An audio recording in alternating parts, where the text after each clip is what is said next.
ओहो मामा श्री हजुर ए घोडैसँग हो आराम हुन्छ मामा लाइसेन्स भान्जालाई कहिले छोडे पनि हुन्छ अलिअलि त सबै छ फेरि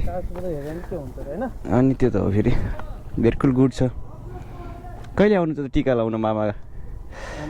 चैते दसैँ आउनु लाग्यो चैते दसैँ आउनु लाग्यो आउनुहुन्छ सब ठिक छ दक्षिणा यस्तो रेडी बनाएर राख्नु होला फेरि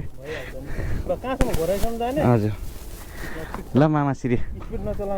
हजुर हजुरको घर कता मामा सुर्खेतदेखि दाङ आउनुभयो फिल्डमा काम गरिराख्नु भएको छ राम्रो काम गरिराख्नु भएको छ यस्तो गर्मीमा त्यो चाहिँ बुझ्छु म होइन मामा हस्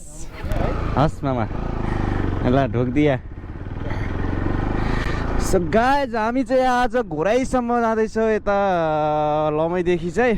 यता ट्याक्क हाम्रो मामाहरू भेटिनु भयो यसो नराम्रो कमेन्ट नगरिदिनु होला यत्तिकै मैले भने अब मामा चाहिँ